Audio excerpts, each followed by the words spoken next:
It's us. Yo, what's good, Top J Kingdom? It's your boy Big TTK. We're back with another video. Today we'll be watching how Adidas mastered the marketing of Anthony Edwards. So, what a cooler video. I am an Anthony Edwards Glazer myself. You feel me? But let's get straight into the video. Road to 100 subscribers. Like, comment, share, subscribe. Follow my all socials, Twitch, the other channel, the IRL channel, IG, TikTok, Snapchat. By far from burping. But yeah, let's get straight into the video. Look on the other side. Y'all see what this day? Y'all know them Air Force Ones. I didn't know right there. I couldn't tell what brand that was. Hey, Charles, he should have signed with Adidas. Why he didn't sign with Adidas? He want to be famous, baby. Only Nike can make you famous. These his first shoes? I like them 81s better than these, nephew. These the ones, Jack. Oh yeah, these the ones. The color, the feel, the look. These the ones for sure. You know how I know? How? Cause they mind crazy, man. Believe that. At one point in time, Michael Jordan preferred Adidas over Nike. The only issue was Adidas didn't share that same interest. Nike was willing to offer him a never-before-seen contract with the most amount of money per year and royalties. They had Jordan's family on board. The only issue was they didn't have the man himself on board. So Jordan, being so in love with Adidas, went back to them in hopes of them matching Nike's offer, and they didn't. Then I was very loyal. I went back to Adidas, the Adidas contract that I had, and said, look, this is the Nike contract. If you come anywhere close, I signed with you guys, and they didn't feel like it was worth it. So it almost felt like Jordan was forced into taking the deal with Nike. And as we all know now, that would go down as the biggest fumble in the history of basketball shoe endorsements. And you could make the argument that it's the biggest fumble in the entire history of Adidas. And that's not just because Jordan would go on to become the most influential figure of the sport, but because his shoes felt synonymous with his playstyle. To own a pair of Jordans was almost like a gateway to his superpowers, and obviously that's all thanks to Nike's A+ marketing. The shoe! The shoe! The shoe! The shoe!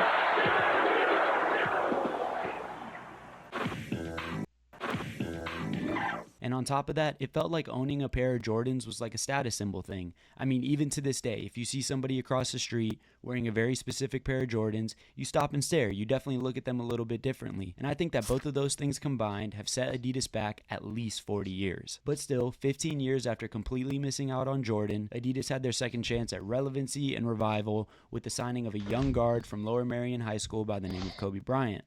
Now, I'm not gonna lie, the design started out decently, but after like a year or two, they completely, and I mean completely, fell off a cliff. And on top of that, I felt like the marketing for Kobe was only okay. What the fuck was that?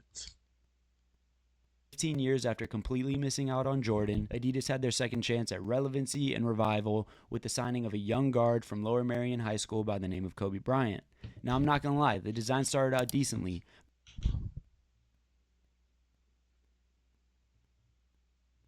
That's just still ass, but okay, it's better than. But after like a year or two, they completely, and I mean completely. Oh my god. Oh my god. He fell off a cliff. What the fuck? And on top of that, I felt like the marketing for Kobe was only okay. They were trying to turn him into something he's not, as opposed to just amplifying who he already is. All of these things combined led to Kobe feeling so unhappy with the direction of his brand that he reportedly paid $8 million to get out of his last year of his contract with Adidas. And we all know who he signed with next. I think he threw my shoes in the trash. He told me to go get some Nikes. He's not signing no Adidas. Then you fast forward to 2010, 2011, and it feels like Adidas' third chance at that jackpot type of athlete. Young guard from Chicago, playing for the Bulls, youngest MVP ever. Obviously, I'm talking about Derrick Rose, but as we all know now, injuries not only derailed his career on the court, but his brand off of it as well. But then a few years later, they have James Harden, one of the best scorers of all time, has won an MVP, feels like one of the most universally recognized athletes in the league because obviously he's got the beard, he's got a lot of brand deals, like I said, he's well known, and he has a diehard fan base. So it feels like, again, this is another type of athlete that can help in the evolution of your brand, can really help you take that next step, and it felt like their marketing and their design was only okay. I mean, if I asked you to think back to James Harden Adidas commercial, Could you think of one? Because to me, I watched all of them in the research to this, and I only vaguely remember one. And that's no disrespect to James or Adidas, but at the same time, it just felt like you have a really transcendent type of guy with a diehard fan base, like I said, and you don't capitalize enough on that market. So obviously, you're not going to be able to really push forward and push innovation. Now, I'm not saying that they should do too much like they did with Kobe Bryant, but at the same time, like if you took the Adidas logo off this, if you never knew it belonged to James Harden, you would think that it's probably a running shoe, correct? And I feel like that is a representative of what their brand kind of was for a very, very long time. Simultaneously, Nike is pitching a masterclass in how to market athletes. From Penny Hardaway with the little pennies, to Scottie Pippen, to Kobe Bryant turning him into the Black Mamba, LeBron James with the funny commercials, then Kobe Bryant and LeBron James with the iconic puppet series. It felt like on and on and on, every athlete they got, it was just A plus after A plus after A plus. Their biggest blemish is missing out on Steph Curry, and you can thank Nico Harrison for that. And it just seemed like this is what Adidas was as a basketball brand at the time. They would never after A plus after A plus. Their biggest blemish is missing out on Steph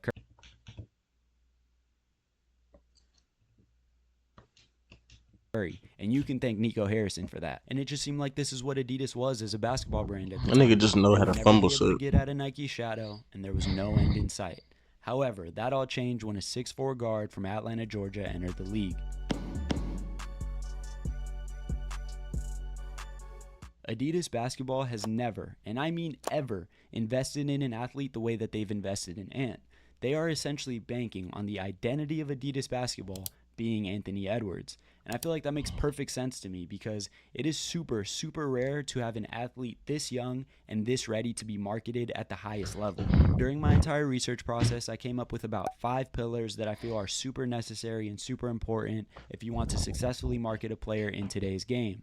The 5 are success on the court, authenticity, personality, followed by innovation and execution on the actual marketing and design side of things if you want to really successfully integrate your brand into the culture of American society. And I feel like Adidas has all 5, no question. If we look at success on the court, yes, I'm fully aware Ant doesn't have an MVP or a championship yet, but I feel like beating guys like Kevin Durant, Devin Booker, Nikola Jokic, LeBron James, Luka Doncic, leading a franchise to their first Western Conference Finals in like 20 years, qualifies as enough success for a 23-year-old. I feel like he's doing a really good job of making a name for himself and really writing those early chapters that we're used to seeing from those legendary, generation-defining type of athletes. And then there's the personality. He talks a lot of shit. He's very confident in himself. He's a funny dude. But on top of that, he was in a movie after like his rookie year. He's one of those guys that's really built for the bright lights. And I think when you combine that with authenticity, it's like the perfect mix. There's a lot of guys that try and get on social media, really make themselves seen, but it feels like they're trying too hard and it feels kind of inauthentic. It feels like they're doing it for clicks, and that's kind of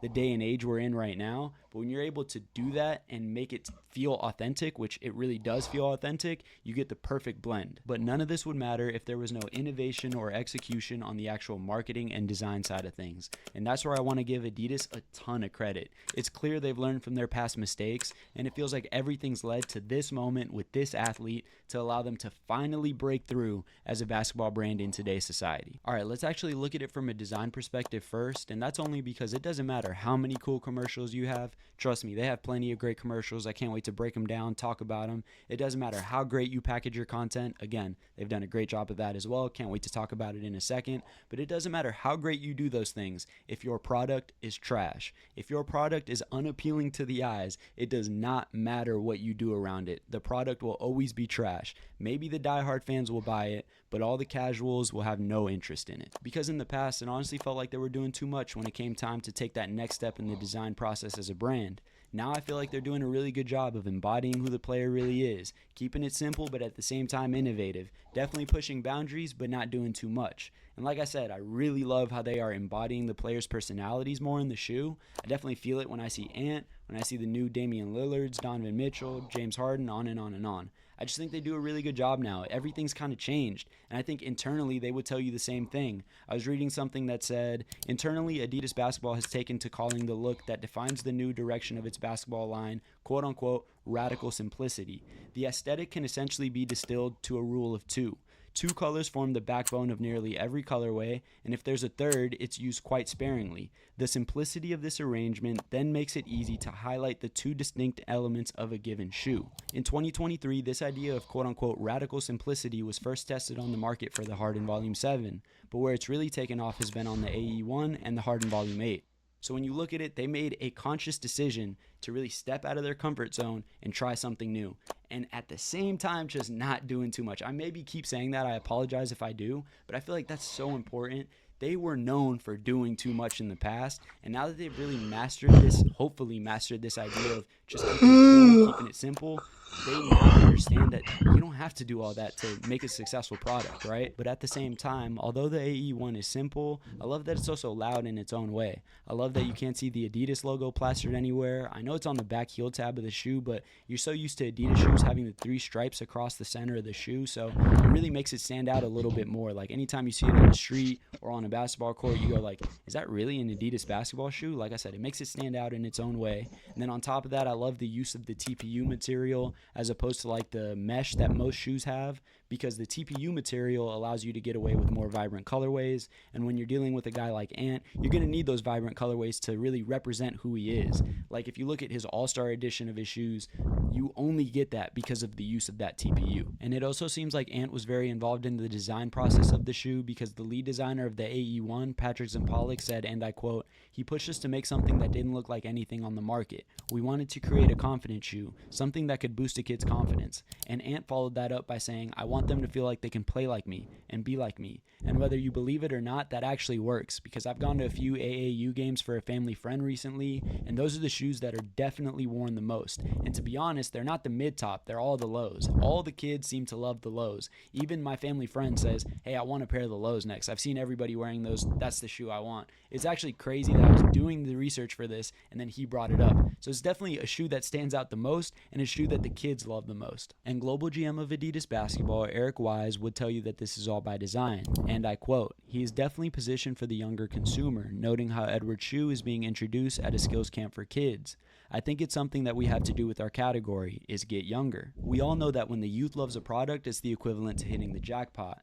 Not just because they buy the most shoes. I mean, yes, because they buy the most shoes, but more so because if Adidas plays their cards right for the next 10 to 20 to 30 years, these kids are going to grow up still wanting these pairs of shoes, and not only are they going to get it for themselves, but for their kids as well. I mean, my dad loved Jordans. My first pair of shoes was a pair of Jordans. My kids will probably have Jordans, and as crazy as it sounds, if you play your cards right as a brand, this is kind of how you make yourself a staple in American society. And in order to do that, in order to go from a $100 million product to a $1 billion brand, you must master the marketing of it all. And to me, this is where Adidas has absolutely aced it. It's something that, in my opinion, will be taught in marketing classes in the near future. People might think I'm taking it too far, I'm glazing, whatever. It's something I'm very passionate about, and I personally feel like I haven't seen a brand do it like this in a very long time, especially in the basketball space. Adidas knew they potentially had a guy that could transcend the game, had a big personality, was honestly perfect for the moment, perfect to allow that brand to take that next step, especially in the basketball space where they've been under Nike's thumb forever, for years, like I said, for 40 years. And they knew they had a guy that could potentially take them out of that could really help them elevate and take them to the next level. And I felt like they didn't play around. I mean, when I read their initial meeting and how they pitched him, it felt like from the very jump, they were like, look, we want you to be the guy. Like I said at the beginning of the video, the identity of Adidas basketball is Anthony Edwards, and this is all by design. And I quote, "Adidas basketball has major plans for the heralded 22-23 All-Star, dating back to an initial mock-up meeting where the brand pitched Anthony Edwards as a timeless 3 stripes icon. Muhammad Ali, David Beckham, Anthony Edwards. We kind of pitched that to him being like, this is your moment. If you feel like you have a guy that can really take you out of that shadow that you've been stuck under for 40 years, you gotta go for it." And I felt like they really went for it, and that's super important because it set the tone early in their partnership. They were initially just kind of pitching him a vibe, an essence of the brand, like a spirit of the brand. And as much as you might think you know a guy like Ant, it's important to kind of let him pick. I think you got to let your talent pick, because they will tell you what they resonate with the most. Like, for example, they were showing him pictures more of like apex predators, lions, tidal waves, and that's what he picked. That's the bucket he picked, that more futuristic apex predator type of vibe. And I think they pitch him in that way because they want to know what kind of story to tell around Ant, and they want to know what kind of spirit he wants to embody going forward. And it's way better than showing him a colorway or a design, because honestly that's useless. It's more important to get this down because that will set the tone for the next 10 to 15 to 20 years of the partnership. And I feel like if you get that down and you get the essence of the brand down, then you're allowed to kind of see what the evolution of the brand would look like. They're finally not just selling a shoe, they're selling a sense of community. They're telling a story, and they want you to be a part of it. Now we can finally break down the story that Adidas is trying to tell around Ant.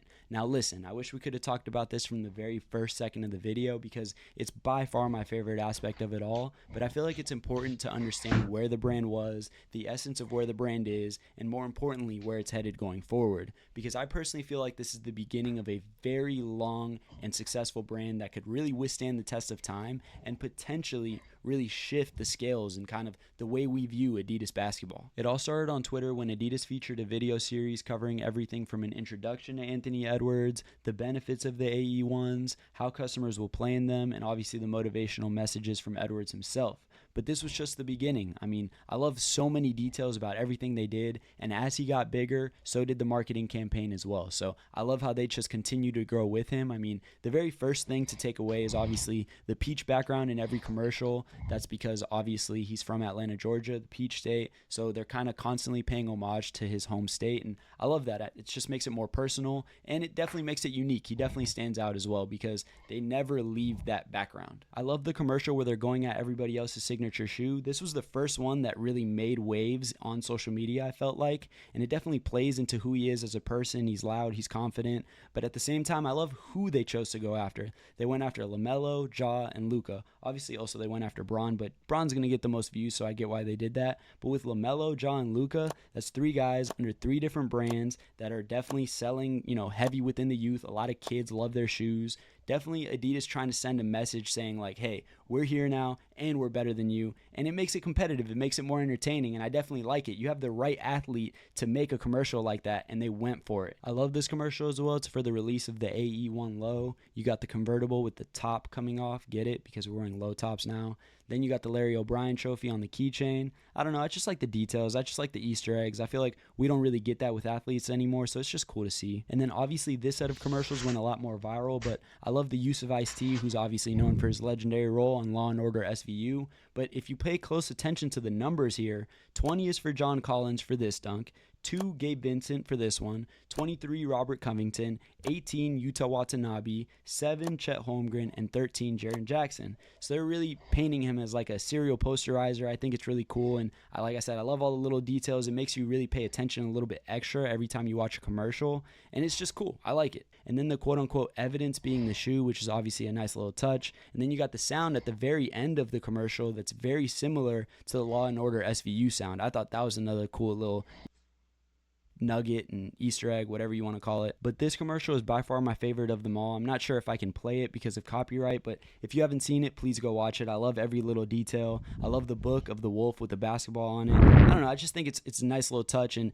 like I said, unique, it's fun, it's entertaining, it's unlike anything we've seen in a while, honestly. Then you have the Can't into Ant, and obviously this kind of low-hanging fruit is very simple, but it all plays into that theme of him being very confident, which I love. I think it's a cool touch. Now, the thing that Adidas has absolutely mastered throughout this process is the timing of these ads. As soon as Ant gets a dunk, Adidas drops something like this, and if you pay close attention, they have the little number with the number of the player that Ant dunked on, or they drop the commercial right after the dunk. They're almost waiting for Ant to make a moment, and then they capitalize on that moment. And I think that is marketing 101, but you don't see brands do that nowadays, especially in the athlete world. I think in total, I really just love the vibe of every story they tell. I mean, every character feels in character, as weird as that sounds, kind of 90s based, and it's just fun. How many times have you seen the Jalen Green Wingstop commercial, or like just a bunch of random ass commercials that you're just used to, like Liberty Mutual? How many times do you see that on TV when you're watching the NBA? It is exhausting. So when you see ads with an athlete that is on the come up and it kind of feels fun and fresh, it's something that really catches your eye. And I want to give a quick little shout out to the team in charge of all of these commercials, because honestly, it's been cool. And I feel like people who are doing cool things deserve credit. So the Prodco team is the team in charge of all of these commercials, seemingly. Onda, he's a legendary director. He's the director of all of these commercials. You got the director of storytelling at Adidas Basketball, Paul Weber. Creative direction, Miles Jackson Cartwright. Director of global brand marketing, Brandon Carr. So shout out to those dudes. They are killing it. I cannot wait to see what they come up with next. And honestly, I cannot wait to see the evolution of this entire brand. The commercials is nowhere near the only thing that Adidas is mastering throughout this entire process, so I definitely want to give them a little shout out for a few more things. For example, the logo. I know it's nothing too crazy, but I like, obviously they got the peach background, you got the letter E embedded in there, the 5 ridges for the I'm so sorry, y'all. Bro, I'm fucked up. I cannot wait to see what they come up with next. And honestly, I cannot wait to see the evolution of this entire brand. The commercials is nowhere near the only thing that Adidas is mastering throughout this entire process, so I definitely want to give them a little shout out for a few more things. For example, the logo. I know it's nothing too crazy, but I like, obviously they got the peach background, you got the letter E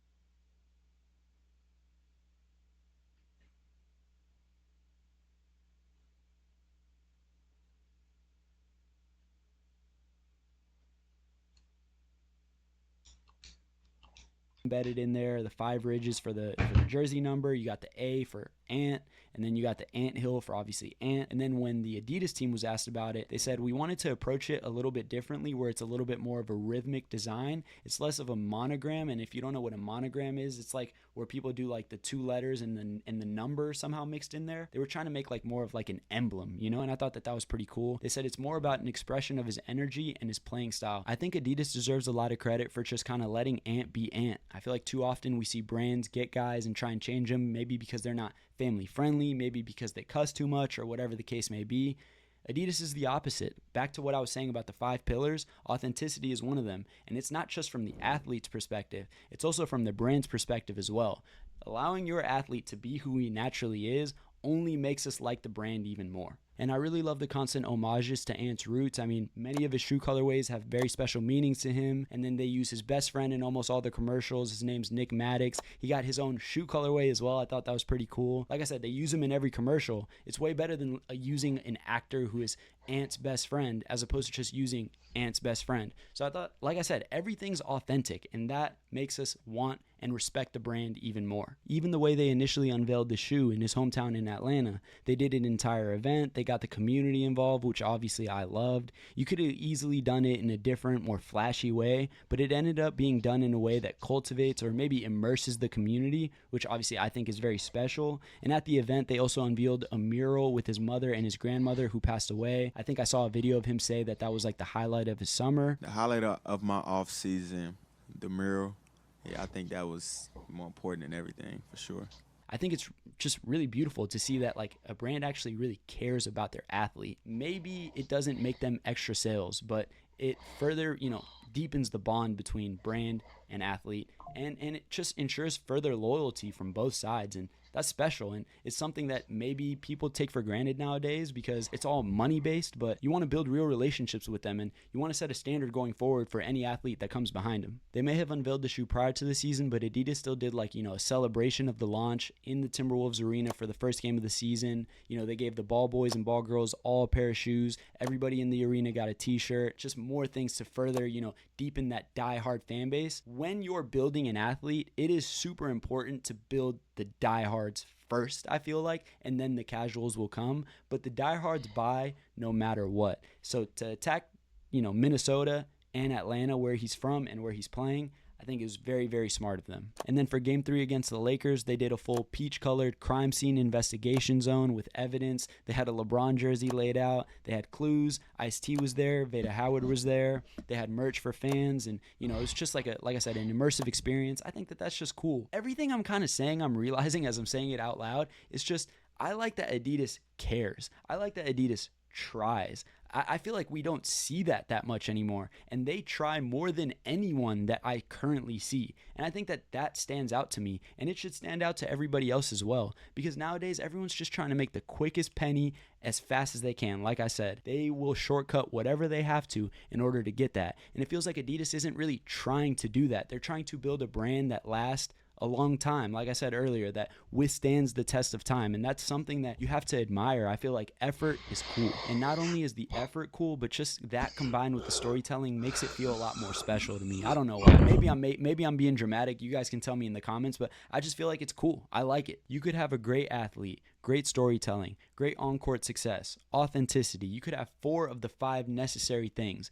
but if the product isn't great, no one's going to buy it, and ultimately, I don't think that many people are going to care. I think that's why you'll see a lot of guys that have decent sales, but they won't have the cultural impact of a Jordan or Nike in their prime. Hence why you don't really see anyone out on the street or really on the basketball court wearing Tatum's or Curry's. I'm not hating on them at all. I actually think they fit every bill. I think that their marketing teams and their design teams are the ones letting them down. And I'm glad that that's not happening with Ant, because it really feels like a wasted opportunity when we see guys succeeding at the highest level and their marketing teams just aren't matching up, or their design teams just aren't matching up. It feels like they aren't ready for the moment along with the athlete. So it's cool to see Adidas actually ready for that moment along with their big time athlete. So often we hear about how global basketball has become, and how after LeBron, Steph, and KD retire, there's no one really there to take the torch from them. But in my opinion, there's not only an opportunity to take the torch from them, there's a need to take the torch from them. Ant's kind of the guy. I mean, he's kind of beating every single legend on the way there, so he's kind of taking it in blood almost, and I mean, you got to respect it. And on top of that, Nike has fallen off a bit. Their designs haven't been as great for some years. Their stock has taken a hit. And most importantly, the guys that they've given signature shoes to, like Giannis, Ja, and Book, haven't done anything of substance in the playoffs in a while. So not only is there opportunity in the American market for an American player, but there's also opportunity in the basketball shoe space in general. And with opportunity, there's always competition. So I expect SGA, Ant, Luka, Tatum to compete heavily over the next few years. They're 3 different brands, 3 different types of young stars, 3 different personalities and styles. But it's fun, you know, it makes it all entertaining and competitive. So what's next in the marketing of Anthony Edwards? In my personal opinion, from a product perspective, I would like to see them add something like sweatsuits, maybe an action figure. Maybe that's just because I'm thinking about Lil Penny, but I definitely think a lot of kids would like an Anthony Edwards action figure. I'm not sure if there's like a licensing issue there, but I feel like if Adidas can make that happen, that would definitely be cool, and I think it would sell out. Oh yeah, another thing would be the armband and the leg band that he wears. I feel like if you sold those as a set, the arm and the leg band as a set, the kids would love that. Like, they would definitely wear that. You would see so many kids at AAU tournaments wearing that, and I think it'd be cool as well. That's something that I feel like is right up their alley. I'm really surprised that they haven't done it, but that would be cool as well. Obviously, there's the release of the AE2 looming large, and it seems like initial reactions for him weren't great. For me, after I saw him in a different colorway, I actually really like them, but this colorway I do not like. The all-white colorway, they're okay, and this colorway is probably my favorite. So I don't know. I mean, I'll definitely give them a look, but they didn't pop out at the eye the way that the AE1s did. So there's a lot of pressure now. That's the big thing, is this is what's next. From Adidas's perspective, is don't fuck this up. Don't try and do too much like you've done in the past. You guys said you're going to keep it simple now. Keep it going that way. I feel like there's no need to kind of do anything crazy, do anything out of the ordinary. Just continue with the natural evolution of this brand. And I feel like slowly but surely you will build and integrate yourself into like American culture. I definitely think it's possible. But if you get lazier with the designs, the people won't just buy it because you've marketed him well. The actual product is so important. And if the product isn't up to par, isn't matching everything else, people are going to be kind of turned off. So there's definitely a lot of pressure not to fuck this up. And for some reason, I really believe in Adidas now. I think they're going to do it. But, you know, they're kind of historically known for messing these things up. So let's hope that that doesn't happen, because we saw it happen with Kobe early in their relationship in 2001, 2002. So I'm really hoping that we don't get a repeat of that, and that, this is the guy that really helps you, bring legitimacy to Adidas basketball.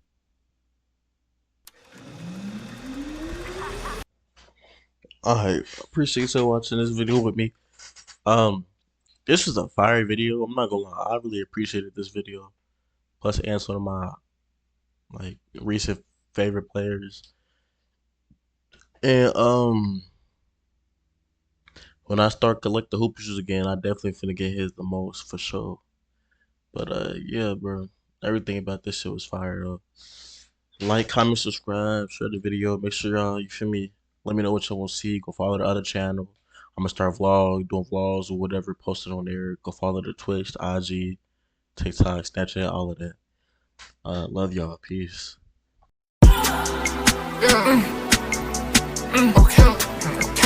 Okay, it's us.